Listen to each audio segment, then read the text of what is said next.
Welcome back to my channel, Just Automotive mga guys. Meron tayo rito, pinalitan natin yung double mass. Ginawa natin yung single, ito. Yan. Tapos hinalik natin yung Bakit? yung pressure plate kasi maganda pa naman. Wala pang tawa nito. Wala pang tawa yung niya, yung pinaka plate niya. Kaya ang pinalitan lang natin dito, clutch disc saka release bearing. Flywheel, clutch disc saka release bearing. Ngayon mga guys, punta natin yung yung pinaka flywheel niya, yung double mass. Ayan mga guys, pansin nyo ba? Ayan. Ang pinalitan natin, ulitin natin na clutch disc lang at saka ito yung double mass, yung flywheel niya saka release bearing. Ngayon mga guys, kasi ito marami akong nakikita nito na na nako-convert, wini-welding nila po niyan, inisukatan. Pero advice ko lang mga guys, ito po, mag-comment na lang po kayo o kaya kung tama ba yung analyze ko nito or moro-moro.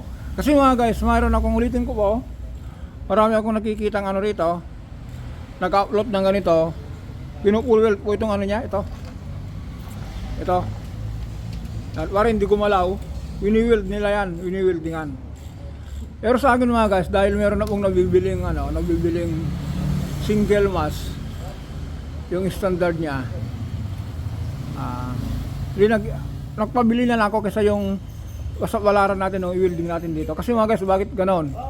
Bakit ayaw ko po yung pa-welding? Kasi mga guys, wala tayong gamit dito na parang yung wheel balance alignment o kaya wheel balance, yung kung ka ng gulong, magpalagay ka ng bagong gulong, kailangan mo i-balance yung ipa-rotate. Parang ganito rin ito mga guys. Ngayon, ito ba yun, halimbawa po ito, kita nyo po yan, nilagyan nila ng isa, dalawa, tatlo, tingga. Yung kabuuan po, wala, yung tatlo lang na yun. Bakit po linagyan nila ng ganyan? Kasi po, para makuha nila yung balance, para walang vibration. Kung umiikot po siya, maganda yung ikot niya, walang vibrate. Kasi po kung isalpak natin ito, pina-convert natin dito, nagpa-welding tayo. Kung hindi nila nakuha yung haba ng welding. Kasi alam niyo po yun, bakal po yun. Magbigat. Halimbawa, nag-welding sila rito ng ng 2 inches. Halimbawa, apat yung i-welding nila, dapat yung 2 inches dito, 2 inches din sa kabila, 2 inches din dito, 2 inches din dyan. Dapat makuha nila yung yung pagitan, yung halimbawa nag-welding ka ng ganyan. Ito, welding mo ito. Ganito kahaba. Yan, halimbawa ito, 4 inches, yan, 6 inches. Kung 6 inches ang i-welding mo dito, dapat dito 6 inches din. Pero dapat makuha mo yung yung pagitan. Gets nyo po? Opinion ko lang po ito o pa-comment na lang po kung tama ako dito o hindi. Kasi po, yun nga po, ulitin natin, marami pong nagpapagawa ng gano'n, yung pinapa-welding, dinadala sa machine shop. Pero sa akin, ulitin natin mga guys, hindi ko na kung yung customer natin, siyang may gusto, kung sabi niya, sige, ganito na lang gawin mo, wala akong budget, pa-welding mo na lang yan. Pero, sabihin natin sa customer, sir, kung pa-welding natin yan, makakaroon ng vibration yan. Baka sabihin nyo bakit kung matulin ka parang nagbabibrate yung makina. Kasi mga guys, kung wala na sa balance yan, magalaw. Karoon ng alam nyo po yan paikutin nyo po yung gulong na oblong, ganun po mangyayari. Hindi maganda yung ikot kasi hindi nakabalance. Yan, intindi nyo lang ito mga guys, itong pinagsasabi ko ito. Yun po ang nito, ito po yung ginawa natin dito. Kinabitan natin ng yan, kinabitan ko ng bago yung single kasi ang bumili nito yung yung may-ari. Yan, pabili tayo ng yan. Ito yung clutch disc. Yan. Ito yung clutch disc. Release bearing. Saka ito yung pinakabahay ng pinakakarton ng flywheel. Ito. Yan. Ito yung part number, flywheel. Toyota daw, Toyota. Yan. Ito naman po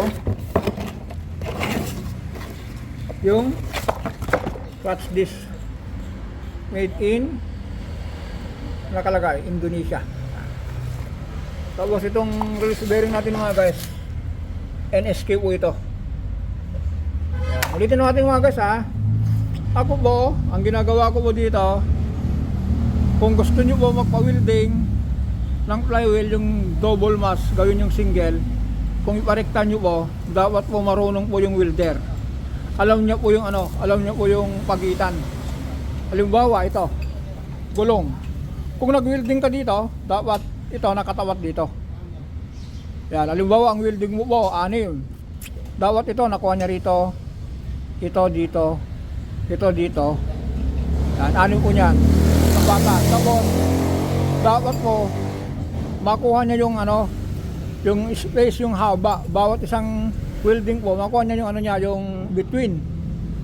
Kasi kung hindi natin nakuha yung between niya, ulitin natin, magkakaroon ng vibration yung flywheel, ang tatamaan po, sigunyal. Naintindihan nyo po?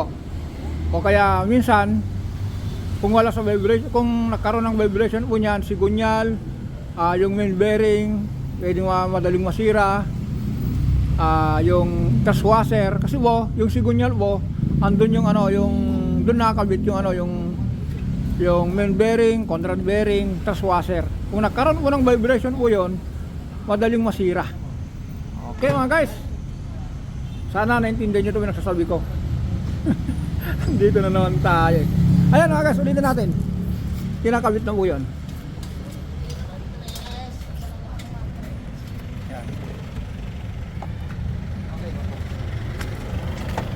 Taas mo pa yung ano? Ayun. Oo. Sige, pataas. Sige. Gawang-gawang lang tayo dito mga guys. Ayan. Sana mag-gets nyo yung pinagsasabi ko para iwas disgrasya yung makina. Pwede naman po yan, ulitin ko po. Pwede naman po gawin po nun, kaya lang yun nga po, magkakaroon ng vibration. Kaya hinahambing natin sa gulong na kung paano, kung nagpalagay tayo ng bagong gulong, kailangan natin ng i-balance para kung matulin po kayo, matulin yung takbo natin, walang vibration ng manubela. Hindi nanginginig yung harapan. Ganito rin po ito. Tignan nyo po nga guys ha. Ulitin natin. Linagyan ng 3 tingga. 1, 2, 3. Tapos dito sa harap, ito po, pasin nyo po, linagyan nila ng kanal ito. Nagbawas din sila rito sa harap. Ito, pasin nyo po ito. Binawasan din. Kung paano na may bawas dito, ito nagbawas sila rito. Dito naman sa kabila, nagdagdag ng bigat. Ayan. Okay mga guys, hanggang dito na lang tayo. Sana nakuha nyo po yung punto ko. Bye bye.